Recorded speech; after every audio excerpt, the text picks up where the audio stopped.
Bueno, bienvenidos al último simposio o masterclass del día. Tenemos el gusto de tener nuevamente en Oftalmocórdoba a Ike Ahmed, uno de los cirujanos más reconocidos del mundo.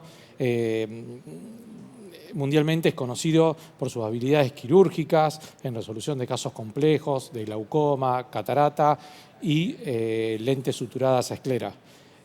Por lo que es a nivel mundial conocido como uno de los mejores cirujanos del mundo. Bienvenido, Ike. Es un placer tenerte. Germán. El doctor Ike Ahmed es profesor asociado de la Universidad de Toronto. Es director también del programa de Fellowship de glaucoma y segmento anterior y cirugías complejas. También tiene el Primes Eye Institute en Ontario. Y bueno, realmente agradecidos de tenerlo acá en Oftalmocórdoba para todo el mundo. Muchas gracias, Ike. Hello, everybody. Thanks so much for having me here as part of the Oftalmocórdoba meeting. And of course, the only thing better would be to be there in person, and hopefully that'll be pretty soon. I just looked at the agenda of the program, and it's an incredible amount of speakers and topics. Congratulations to the organizers and the speakers and everybody participating for what is really a comprehensive program. I guess I'm finishing up the program today with a master class. I will focus on complex IOL fixation and talk about the different strategies, how to manage IOL fixation when the capsular bag is not entirely available or supportive. These are my disclosures.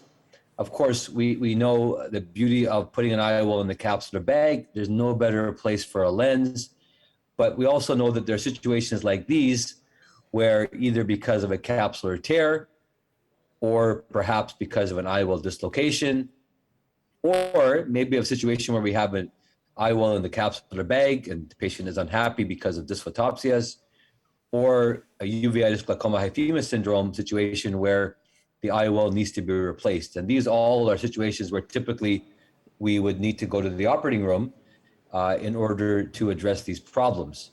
It does help, of course, to have the proper instrumentation. I'm a big advocate of microinstrumentation using closed system techniques. This allows us to really approach these problems, again, using the right technologies in our hands. You know, the capsular fixation strategies are very helpful when their posterior capsule is not intact or when we cannot use the capsular bag. They do assume, of course, that the zonules are intact, and this is important. There are challenges we, of course, have when we have to do a lens exchange in the presence of an open posterior capsule. These pose particularly problematic in, for example, this situation where we have a multifocal toric lens that's been placed 2 or 3 years ago, open capsules present, and the patient has a high amount of astigmatism and would like to be exchanged for a monofocal lens. In these situations here, of course, we need to address the problems with the IOL, but also try to correct the astigmatism. And although one can use a 3-piece lens in the sulcus or optic capture, certainly the ability to replace the lens in the capsular bag would be helpful. So just some pearls in managing these cases. I like to use the micro forceps to grab the anterior capsule and push down on the optic with a Sinsky hook. This is my strategy for explanting any lens. Then I place a viscoelastic cannula under the anterior capsule. We inject a small amount of viscoelastic, not a lot, but we actually use the cannula itself, to spread the anterior capsule and posterior capsule leaf that's open. This is more of a manual dissection rather than visco expansion. I find many surgeons sometimes use too much viscoelastic, and this can cause positive pressure and other issues. In fact, in this situation here, if we put too much viscoelastic in, the posterior capsule will open up and be larger, the opening. So we have to be very ginger in how much we put in. The haptics, of course, remain the most challenging part of extraction of the capsular bag. You can see I'm just tugging at a fibrotic band. These can be released and cut, but I think it's often easier to do this by separating the haptic from the optic by cutting with a IOL cutter. This allows us to maneuver the remaining haptic without putting traction on the capsular bag 180 degrees away from the site. In this case, we're dialing this out after doing some manual and visco dissection. And I do like to remove these lenses by placing them in the anterior chamber and grasping it with a microforceps and cutting the lens in half and removing it. We are going to remove the remaining haptic, although one can leave it if we are unable to remove the haptic, but really with just some proper manual, you can see separation. I'm using the cannula to separate the anterior capsule and the fibrotic areas around the haptic, and we can then release this by dialing it out, again, following the track of the haptic. Now we're going to carefully open up the capsular bag. Notice the posterior capsule is still intact, and we are going to ensure that we do not put too much traction on the capsule. To do this, what I like to do is use a haptic handcuffing technique by basically suturing the haptics together. And this allows us essentially to place the IOL in the capsular bag while gently opening up the optic without opening up the haptics. And this allows us to rotate the lens in position and open the haptics once we're happy with it. This is much more controlled than putting the lens in and then the haptics can unfold too early. They can put traction on the capsule. And now you can see the IOL is nicely positioned on axis, despite the fact we have an open capsule. And in fact, we have actually no issues with vitreous prolapse in this case. And postoperatively, we have a good situation with the correction here. One of the advantages, of course, of the anterior capsule is the fact we can place a lens on the anterior capsule. This is in the ciliary sulcus. Again, we do require zonules to be intact. We must not place one-piece lenses in the sulcus, only three pieces, because one pieces can certainly cause Ugg syndrome and iris chafing. But even a three-piece lens may not be perfectly centered, may not be maybe at risk for rotation. This is where the ability to use optic capture or reverse optic capture techniques are very helpful. Optic capture is when the optic is placed through the anterior capsule with the haptics remaining in the sulcus and should be primarily only used for a three-piece lens, while reverse optic capture is a situation where the haptics are actually behind the anterior capsule and the optic is in front. And that's called the reverse optic capture, which can be used for a three-piece lens and a one-piece lens. Posterior optic buttonhole is when the optic is placed through the posterior capsule. Perhaps the capsular access was made on purpose or not, and the haptics remain in the sulcus or in the bag. And then the reverse posterior optic buttonholing technique is where the optic is placed in front of the posterior capsule, but the optics are behind. These are all situations that can be done. The situation here, you can see this patient should not have a one-piece lens with optic capture. This is another multifocal lens. You can see we're going to remove it from the capsular bag. In this case, we just felt that it was easier to put a one-piece lens in the sulcus. It's very simple to do. Inject the lens in the sulcus. And as long as the optic is larger than the anterior capsulotomy, we can simply dial the lens in position here, place the haptics in the sulcus, and the optic is in the sulcus, and then we will push the optic through the anterior capsule. And this basically creates an optic capture technique. Very helpful, very useful to secure it. I think if you can do optic capture, there's really no reason why you would do a sulcus lens alone. This is a very large posterior capsule opening that's occurred by a capsular tear. This patient wanted a toric lens. And here we're going to use a reverse optic capture. Remember, this is a one-piece lens, a toric lens. It should not be placed in the sulcus. It should not be used in optic capture. However, we are going to carefully place the optics behind the haptics behind the anterior capsule, and we will place the optic in front of the anterior capsule. How do we do this? We'll carefully tuck one haptic behind the anterior capsule, as you see here, while keeping the optic in front, using a hook and a micrograsper. And then we will use now a micrograsper, hold the optic while grabbing the haptic remaining and putting it behind the anterior capsule. We want to hold the optic here, and we're going to use a hook to basically lift up the edge of the optic. And now the lens is in reverse optic capture. We have the lens sitting anterior to the anterior capsule and the haptic sitting, you can see, present here underneath the anterior capsule. And this is a very nice technique of a one-piece lens with reverse optic capture that can be used very well. Situations like this is a very young patient who has a congenital cataract.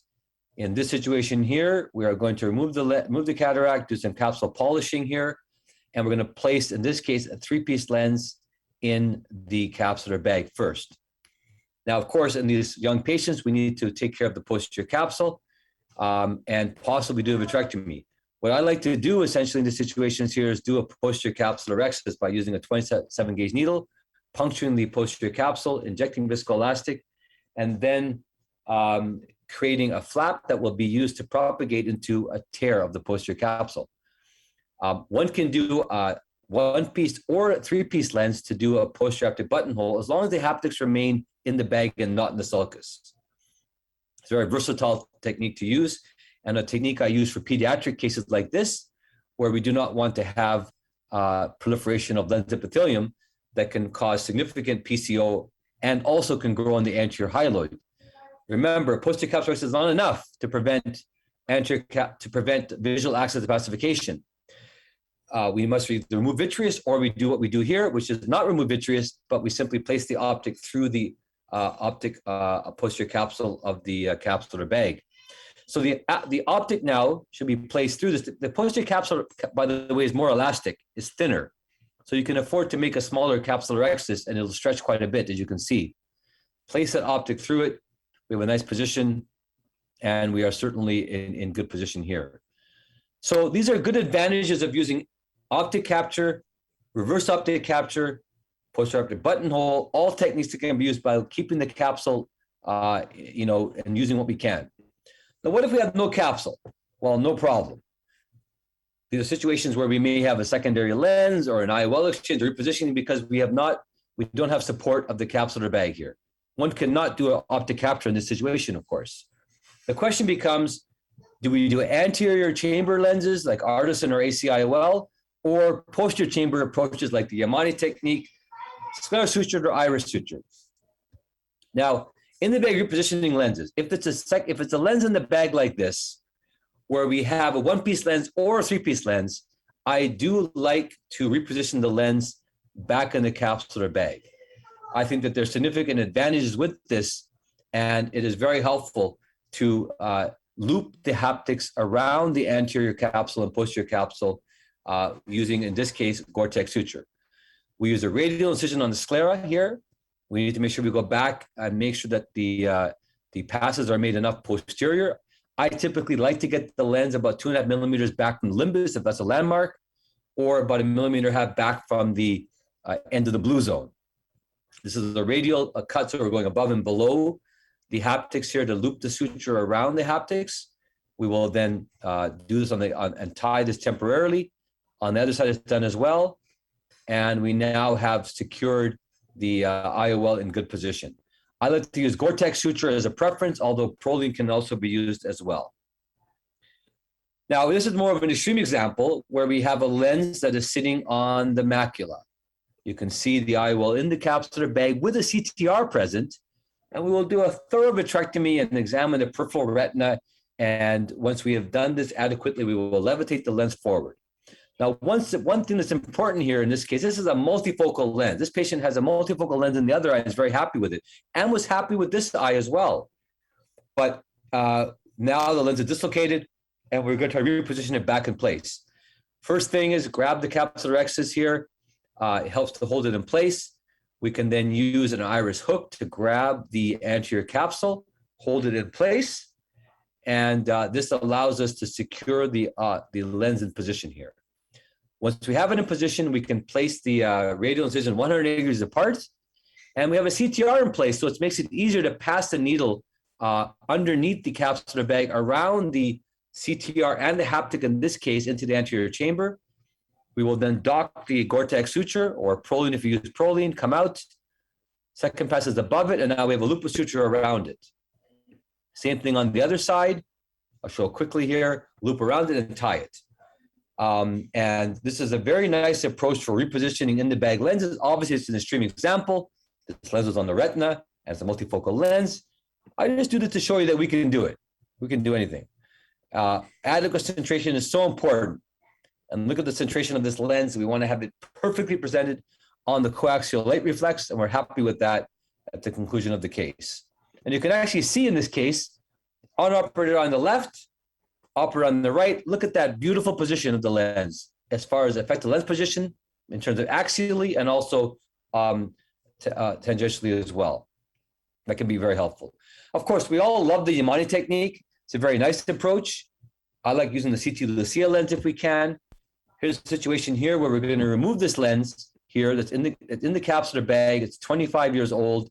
We'll cut the lens and bring it out, including the capsular bag, do our vitrectomy, and now we're going to mark. 2.5 millimeters back from the limbus here, 100 gauges apart. We want to make a 2 millimeter scleral tunnel pass with the 30 gauge needle. We're using a 30 gauge TSK needle. Now, it's sometimes hard to know how far 2 millimeters is. This is a C2 Lucia lens, or any 3-piece lens can be used. I like using C2 Lucia or AR40. And we are now going to use a sleeve from the iris retractor to mark 2 millimeters as we go in. We know when 2 millimeters are met. The needle goes into the vitreous cavity, anterior vitreous cavity. We can then dock the haptic through the needle and come out. Leave it in the eye. Actually, I like to leave it in the eye. Same thing on the other side. We have the needle there present. We will then intubate and dock the haptic remaining, and then externalize and melt the tip. Really great approach. I've been very satisfied with Yamane, but remember with Yamane and any of these techniques like this, it's very important to do a good vitrectomy. If we don't, the risk of vitreous incarceration with the manipulations of the needles and of the haptics and of the optic is a risk here. So it's important to do a good vitrectomy. This is one of the things to remember with the Yamane that sometimes we may not want to do in all cases. To make sure we have good centration, we externalize the same distance of the haptic on either side. Equidistant on either side. We check the lens is well centered. If it is, we can then push the haptics back in and bury them. Make sure they're buried. We don't want to have any erosions. And the lens is well positioned and well centered.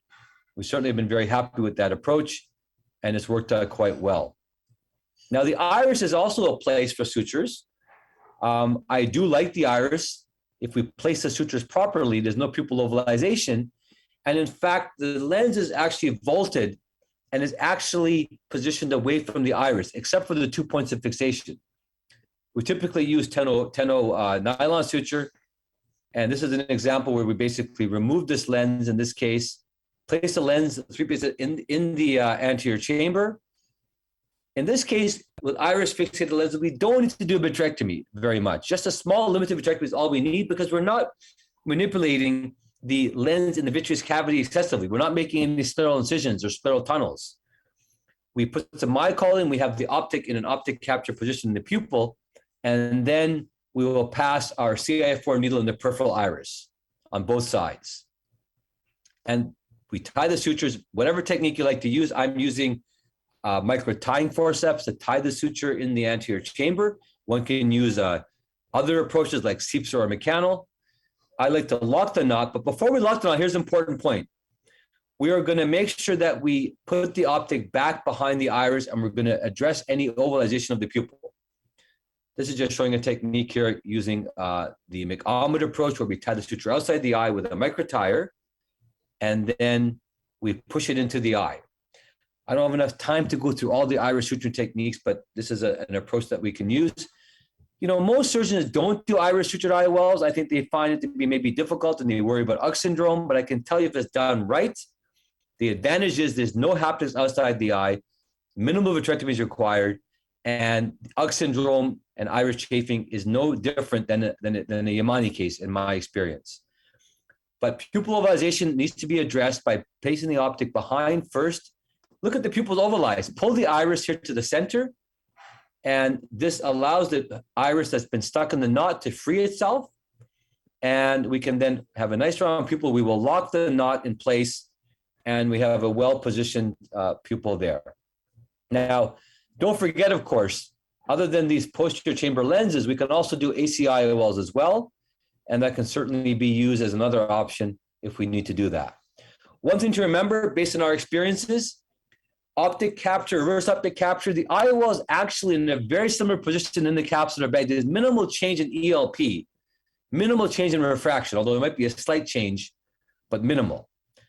So fixated lenses tend to sit a bit more posteriorly, but the refraction is not too different than we see in the bag. However, sulcus lenses and iris fixated lenses the lenses do tend to sit a bit more anteriorly, and they often require a slight reduction in the IOL power. There are many approaches with these lenses. They all have their advantages and disadvantages, whether it means technically being easier for using an AC IOL, but you're closer to the cornea and may have angle and iris issues. Suture breakage is sometimes a problem with suturing lenses. Externalizing haptics can lead to an infection risk or tilt or erosion risk. Donesis can occur when you have an iris fixated lens. Ovalization, vitrectomy is more required for scleral position lenses. And of course, we have different preferred approaches. There are many different approaches that can be used. I want to thank, again, the organizers. I want to tell you about our book, of course. If you have a chance to read it, we have most of the things in there. And hope to see some of you in Toronto. If not, keep each other company online. Muchas gracias, amigos and amigas. Thank you very much to all for inviting me here. Thank you. Magnífica presentación. Vos sabés que you are the man. You are Jorson. You're the man. Oh, you're the man, buddy. Una pregunta, Ike. ¿No quedan dudas cuando tenemos remanente capsular de que colocar el lente en el sulcus y atraparlo en la rexis es lo ideal? Pero cuando no tenemos remanente capsular o no tenemos cápsula, el paciente está afáquico, hay múltiples, nos mostraste, y hay otras técnicas también que son muy efectivas para poder dejar un lente en perfecto estado, sin tilt y sin complicación a largo plazo. Creo que todo cirujano tendría que tener una de estas técnicas de preferencia para poder solucionar estas complicaciones. Para un oftalmólogo joven, ¿qué técnica quirúrgica vos le podrías decir, aprende esta, que con esta vas a tener buenos resultados quirúrgicos a mediano, corto y largo plazo?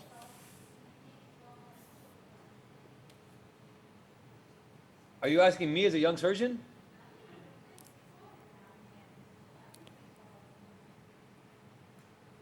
I think I can answer that. I think the question is about what techniques to learn, and I think it's very important to learn how to do optic capture approaches, and I think that's a really good approach when the bag isn't intact. I will say that I think that using scleral fixated lenses, I think is something that is within the realm of most of our abilities, except of course the need to do vitrectomy. So it's important to know and comfortable with vitrectomy approaches. Once we accomplish this, I think it's really a good approach. The iris fixated lenses are a little bit more technically challenging, I will say, and perhaps it's something to learn maybe later on.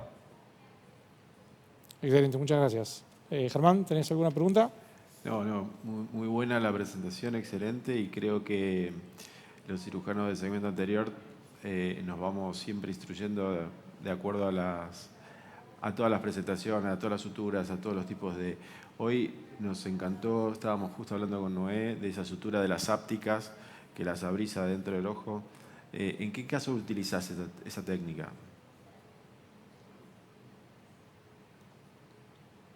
So I didn't understand the question. Was it suturing inside the eye? ¿Suturaste las ápticas? Yeah, I mean, we use these in any kind of iris sutured approaches, whether it's pupilloplasties or cerclage or iris repairs. Similar for the iris sutured lenses. You know, there are many approaches to suture iris, and I think I would use comfortable. The classical mechanical is worthwhile to learn.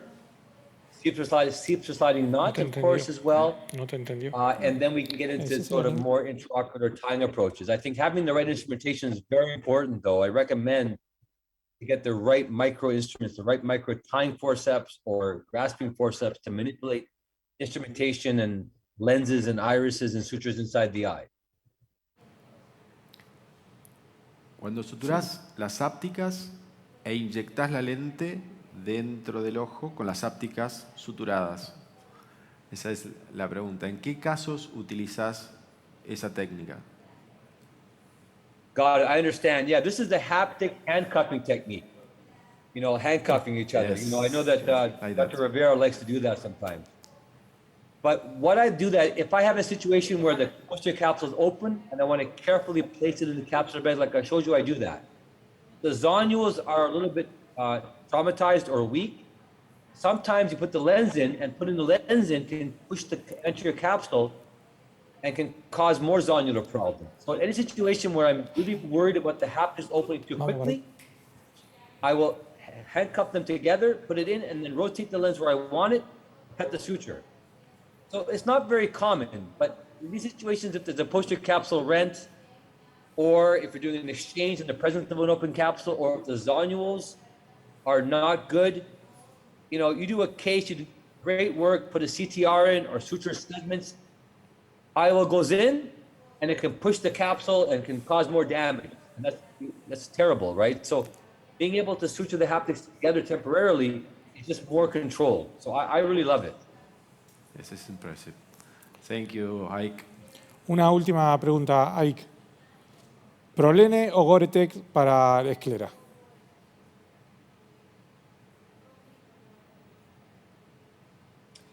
You know, I mean, we've used both. We have 10-0, 9-0, and then Gore-Tex. 10-0, we did find a suture breakage rate of about 20% after about 10 to 15 years. So we prefer not to use 10-0. With 9-0 Prolene, the rate is lower, but it's still, you know, 5 to 10% in our experience. And Gore-Tex, we have found almost near 0%. So Gore-Tex has been great. Now, of course, many of you know that other approaches using 5-0 Prolene or 6-0 Prolene, you know, Canabrava has talked about some approaches using those options. That's another option too that's much more durable as well. But it does require, of course, you know, different sizes, and you have to put the suture through, you know, an optic or through a capsular tension segment or through a punched out optic. So there are different approaches, but I like Gore-Tex myself. Excelente. Y una última pregunta para mí. Vitrectomía anterior. ¿Vía anterior, vía corneal o vía escleral? For the complex IOLs, I typically like pars plana because I think we have to do more removal of vitreous at the vitreous base in the anterior vitreous cavity and appropriately assess the posterior segment, including, hyaloid and everything else. I'm examining for this. For regular, vitreous in the anterior segment, I think a corneal incision is absolutely fine and reasonable. For example, for putting an ACIOL in or artisan lens in, that's perfectly reasonable. For iris suture lenses, I think it's reasonable. For some sclerofixated lenses, I think it's okay. But I personally do like to use a pars plana approach if I'm doing any kind of sclerofixation myself. Unless, of course, we have no vitreous prolapse, it's capsular bag intact, and we're simply placing sutures around the bag or a capsular tension segment without any vitreous prolapse. Then I think it's fine to, of course, not use a pars plana incision. Una última pregunta, pero acerca del glaucoma. ¿Qué dispositivos estás utilizando ahora? ¿Cuáles son los que preferís? Oh my God, we have to have another 30-minute masterclass on glaucoma. So a couple of things. I mean, my latest, what I love is using the PreserFlow device. It's not available in many parts of the world. This is a very powerful bleb creating device. It's a microshunt. The pressures are just like a trabeculectomy almost, but with a much safer profile, smoother postoperative course, and better bleb morphology. In the angle, I'm currently doing GAT procedures with 5-0 Prolene or using a microcatheter with viscoelastic injection and eye stents. Those are some of the approaches I use for glaucoma, but we have many options, of course, and I think we have to individualize it for individual patients. Bueno. Muchísimas gracias, Ike. Estaríamos todo el día preguntándote cosas porque es muy valorable todo lo que nos podés aportar. Te agradecemos haber participado, haber estado una vez más con nosotros. No te robamos más el tiempo. Mil gracias. Well, you're the best, and I love to hang out with you guys and do things together. And congratulations on a wonderful program. Gracias again. Thank you. Thank you. Thank you. See you soon. Gracias. Big hugs. Muchas gracias, Ike. Bueno, vamos a dar por finalizado el primer día de OFTALMOCORDOBA.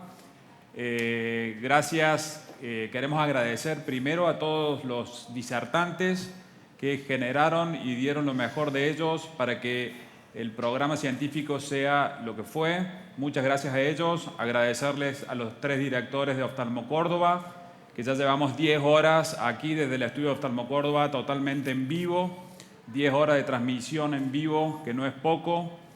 Mañana tendremos 4 masterclass, tendremos la conferencia magistral del Dr. Scaff, que ya es un clásico acá en OFTALMOCORDOBA. Tendremos 8 cirugías en vivo, ¿sí? Las cirugías se van a realizar desde el quirófano de OFTALMOCORDOBA, serán transmitidas por 4K, ¿sí? Con alta definición.